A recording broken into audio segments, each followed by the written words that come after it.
Eccoci insieme, cari telespettatori. Come avevo preannunciato, entriamo nella questione fiscale, che è ben complessa, perché il decreto Cura Italia non è una cosa così semplice. Gli stanziamenti, come si evince anche interpellando le varie categorie professionali, non sono così grandi purtroppo, e quindi ci sono diversi problemi. Noi abbiamo in collegamento, quindi come se fossero qui con noi in studio, ve li presento subito, la dottoressa Carmen Pezzuto, che è venuta più volte con noi, eccola qui, consigliera dell'Ordine dei Dottori Commercialisti ed Esperti Contabili di Padova. Dottoressa, consigliera, ben arrivata.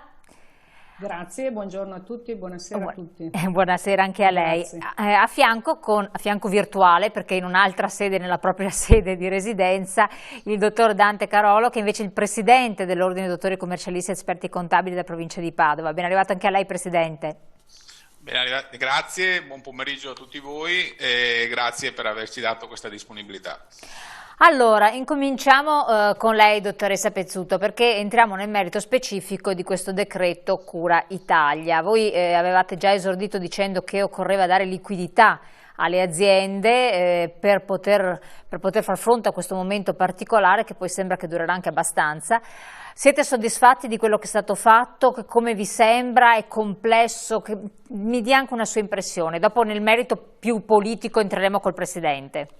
Sì, effettivamente scadere nel politico è meglio di no. Che siamo soddisfatti, non possiamo purtroppo dire di essere soddisfatti né dal punto di vista tecnico né dal punto di vista organizzativo, perché il decreto è stato emanato in più bozze, è uscito in via definitiva il 17 di marzo, modificando anche alcune sistemazioni delle norme e soprattutto rendendo evidente che erano delle misure totalmente contingenti e totalmente inadeguate alle aspettative e alla situazione emergenziale in cui effettivamente le imprese si trovano non solo a lavorare proprio dal punto di vista organizzativo in questo momento, ma anche rispetto alle prospettive finanziarie che si troveranno, non solo economiche ma finanziarie, che si troveranno a gestire. Quindi vedremo subito che anche la mappa delle proroghe sui versamenti, di cui se volete possiamo entrare subito nel merito, sì,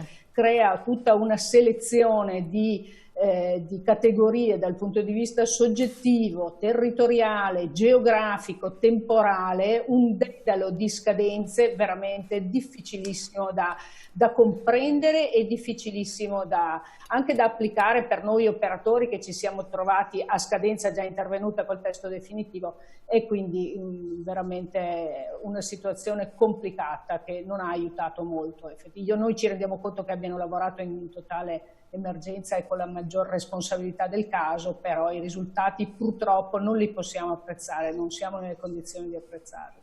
Perfetto, dottoressa, come lei accennava, cominciamo proprio sulle proroghe dei versamenti. Tra l'altro mi rendo conto che voi avete un continuo confronto con i consigli di amministrazione di aziende, con le aziende stesse che vi interpellano perché non sanno come procedere, quindi siete anche voi in piena attività anche interpretativa di quanto è stato emanato e cercate di muovervi un po' a zig-zag nella complessità di quanto è stato stilato, insomma. Sì, noi come professionisti e proprio sia noi come studio, i colleghi, abbiamo tutti cercato di mandare dei memo, delle note esplicative ai clienti per cercare di aiutarli ad orientarsi, ma non è semplice. Noi stessi, anche se si legge il Sole 24 Ore in questi giorni, si capiscono veramente le incertezze enormi nelle interpretazioni che queste norme hanno creato, e quindi non è facile. Andando sui versamenti, ma ormai è stato commentato da più parti, la proroga che riguarda tutti i soggetti è quella che ha lasciato forse più interdetti, perché la proroga generalizzata riguarda semplicemente dal 16 al 20 di marzo, quindi dall'inizio della settimana alla fine della settimana, i versamenti fiscali, previdenziali, inclusi quelli relativi ai contributi e all'INAIL, che scadevano originariamente il 16 di marzo, è stato consentito di effettuarli il 20. Ora, io non credo che ci siano soggetti che abbiano veramente potuto godere di questa proroga, certamente non gli studi professionali che erano pronti già venerdì, aspettavano la proroga e quindi il lunedì, che era il 16, si sono anche già attivati.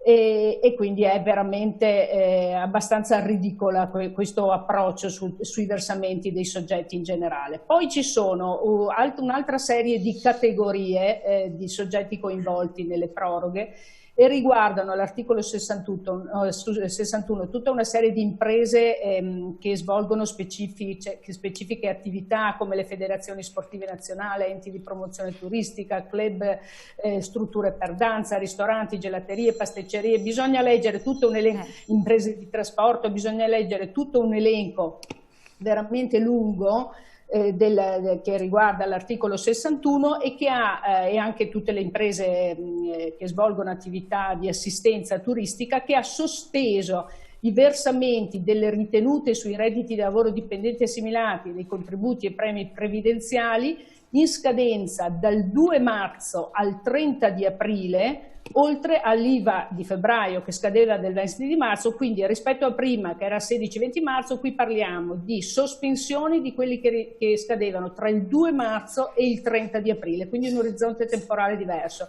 Questi si potranno versare o in un'unica soluzione entro la fine del mese successivo, quindi entro fine maggio, oppure in 5 rate mensili uguali. Ecco, dottoressa, un secondo solo, le chiedo, questo ritornando all'articolo 60, dove lei ha parlato appunto di rimessione in termini, quindi sostanzialmente non c'è una sospensione. Se non erro, c'è prevista una maggiorazione degli interessi, misura bassissima, 0,40% con ogni mese o frazione di mese successiva al 16 marzo, è corretto? In questi 4 giorni no, non mi risulta, che è proprio una proroga, come se il versamento fosse, invece che scaduto originariamente al 16, spostato al 20. Quindi negli altri casi probabilmente parliamo di interessi, sì. Però qui c'è proprio una proroga dal 16 al 20. Ho capito. Comunque è bene sapere che anche quando lei parla di sospensione, proprio per essere precisi, poi i soldi li devi versare, non fai altro che spostare. Non c'è dubbio. Quindi questo è molto bene chiarirlo, quindi non è una grazia ricevuta, non è un esonero, perché tanti hanno detto No, hanno cercato di gestire, di modulare le scadenze per venire incontro teoricamente alle esigenze degli imprenditori, ma come ha scritto anche il Presidente del Consiglio nazionale, non hanno fatto l'unica cosa che forse veramente avrebbe dato un po' di respiro, Dante correggimi se sbaglio, cioè quello di anticipare la possibilità di compensazione dei crediti a cui la gente ha diritto e che ha maturato e che vanno fotografati in dichiarazione anche prima di dover presentare le dichiarazioni, posto che la dichiarazione IVA, la dichiarazione dei redditi in queste condizioni organizzative sicuramente non si potranno presentare a breve. Questo avrebbe veramente concesso ossigeno e quindi bastava annullare, almeno per il 2020, la norma che ha posticipato la possibilità di utilizzare i crediti d'imposta solo dopo la presentazione della dichiarazione. Certo. I crediti sono un diritto e quindi bastava dire lo potete utilizzare anche prima, poi ci fate vedere dopo in dichiarazione a quanto ammonta, come si è formato, eccetera, eccetera. Invece tutte le altre sono proprio dilazioni di pagamento, ma veramente difficili da gestire e poco efficaci. Ecco, Presidente Carolo, vuole commentare questo, come che la chiamava in causa anche la dottoressa Pezzuto? No, allora il commento principale, come diceva la collega, è in un momento emergenziale come questo, pensare a un decreto legge di 160 rotti articoli in 70 e non so quante pagine di decreto, devo dire che è un po' fuori luogo. Forse l'intervento da fare era quello di dire guardate, in questo periodo fino al 31 di marzo viene bloccato, perché ha già sentito dalla descrizione che ha dato la collega quanti distinguo ci sono. In questo momento fare tutti questi distinguo fa solamente che confusione. Tra l'altro ricordiamoci che il decreto è uscito in un momento successivo alla scadenza, perché è uscito il 17 quando in realtà la scadenza era il 16, quindi veramente si dà una sensazione che non sia gestita nel modo migliore la cosa. Lei parlava poi dello 0,40%, 0,40 allo 0,40 e per chi deve versare dal 20 in poi lo deve applicare, chi invece usufruisce del versamento rateizzato dal 31 di maggio, leggi 1° di giugno, su quelle rate va applicato lo 0,40%. Anche questa sembra una beffa. Beh, d'altronde io ritengo che in questo momento l'emergenza sia un'emergenza sanitaria, però non dimentichiamoci che da questa si avvicina l'emergenza economica e sicuramente un'emergenza finanziaria.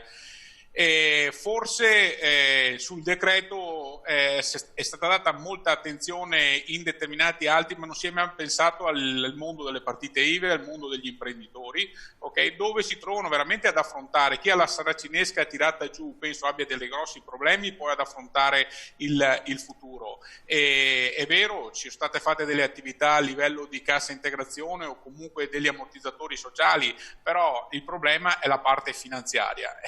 Lì se non si interviene in un modo diverso, come diceva la collega sul fatto delle compensazioni, questa è una norma che era entrata in vigore con la finanziaria dove dicono che tu puoi compensare eventuali crediti solo quando hai presentato la dichiarazione. Vuol dire che chi è a credito deve aspettare ad aver fatto la dichiarazione, quindi andiamo a ottobre/novembre per poter compensare cose che io ho già anticipato. Quindi devo dire che sono delle soluzioni che lasciano l'amaro in bocca. Assolutamente, Presidente. Prego, consigliera, l'avevo interrotta sull'articolo 61, può pure riprendere il filo del discorso. Sì, stavamo cercando di descrivere la mappa di queste selezioni, sì. Quindi ci sono tutti i soggetti da una parte che hanno questi 4 giorni, 5 giorni di cui dicevamo, poi ci sono i soggetti con i settori particolari che abbiamo elencato, che si possono leggere nell'articolo 61, che hanno quell'altro tipo di dilazione. Poi ci sono i soggetti con i ricavi non superiori a 2 milioni di euro e questi hanno invece, quelli di prima dicevamo 2 marzo 30 aprile, questi invece hanno la sospensione dei versamenti che scadono tra l'8 marzo e il 31 marzo 2020 relativi alla ritenuta alla fonte sui redditi di lavoro dipendente e sui redditi assimilati, sempre contributi previdenziali e assistenziali. Poi invece ci sono quelli che hanno sede nelle province delle famose zone più colpite, Bergamo, Cremona, Lodi, Vicenza. Ex rosse, insomma, quelle che erano rosse. Esatto. Che invece hanno un differimento applicabile a prescindere dall'ammontare dei ricavi, quindi non sono più questi 2 milioni, ma sono per zona geografica, quindi non è più per soggetto. Non si capisce poi questi 2 milioni che non sono mai esistiti dal punto di vista della distinzione della categoria dei contribuenti. Ci si sarebbe aspettati ad esempio i famosi 5 milioni piuttosto che i 7,5, quindi quella piccola impresa che è identificata anche ai fini degli studi di settore, che quindi ha già una sua qualificazione dimensionale che la colloca in un certo tipo di gestione di adempimenti, mentre qui sembra veramente che abbiano fatto i conti a tavolino o sul numero delle imprese, sulla numerosità delle imprese che potevano permettersi non dico di aiutare perché hanno aiutato veramente poco, ma di gestire in questo modo. Anche qui 31 marzo è il termine di sospensione e da lì poi si può versare sempre fino al 31 maggio 2020 oppure in 5 rate e sempre dicevamo con gli interessi di cui parlavamo prima. Poi c'è un'altra norma che è molto particolare, che anche lì ha generato i più vari commenti, e che riguarda invece i soggetti con volume d'affari inferiore ai 400.000 euro. Sì, esatto. Appunto, questa è fantastica, ci è piaciuta tantissimo, stiamo ancora cercando di capire il senso. I ricavi compensi percepiti nel periodo, quindi incassati, nel periodo compreso tra la data di entrata in vigore del decreto, quindi il 17 di marzo, e il 31 marzo 2020, quindi questo arco temporale, non sono assoggettati a ritenuta da parte del sostituto d'imposta a condizione che nel mese di febbraio non abbiano il soggetto in questione, quindi la partita IVA in questione, non abbia sostenuto spese per lavoro dipendente assimilato. Oltretutto, quindi cosa vuol dire? Che invece di ricevere il compenso netto al netto del classico 20% di ritenuta d'acconto, questo soggetto per gli incassi del mese di marzo riceve un compenso lordo, sempre che rilasci un'apposita dichiarazione a chi lo deve pagare, quindi deve bloccare chi lo sta pagando, cioè già in questa situazione immaginare... Una comunicazione quindi specifica che fa il privato... Deve rilasciare una dichiarazione in cui al suo fornitore, al suo cliente, deve specificare di non applicargli la ritenuta d'acconto. Che quindi se la incassa lui, se la incassa lui, e che cosa succede? Che dovrà versare quel compenso lordo che gli è stato anticipato nel mese di marzo, dovrà riversarlo, quindi quella ritenuta d'acconto che non ha subito immediatamente la dovrà versare allo Stato entro il 31 maggio 2020 o sempre fino a un massimo di 5 rate mensili, quindi dovrà farlo dopo, cioè non è un finanziamento. Tenete conto che la ritenuta, se io ho un ricavo di 100 e mediamente un'incidenza di costi come lavoratore autonomo che di solito almeno è il 50%, il 40%, quello che è il 20% sui ricavi ha un'incidenza enorme in termini di anticipazione finanziaria allo Stato. Questa non è stata sospesa, ma che poi stiamo parlando degli incassi del mese di marzo, quindi assolutamente... Periodo nero. Sì, appunto, sperando sempre che si limiti a marzo. E quindi questa è stata, cioè, chissà quante energie ha richiesto pensare a una norma di questo genere rispetto ai benefici che effettivamente può dare. Non ha infatti, c'è ragione. La interrompo un attimo così torniamo, facciamo un brevissimo break pubblicitario, poi torniamo con voi, quindi restate fermi nelle vostre postazioni, i nostri telespettatori seguiteci in pochi secondi.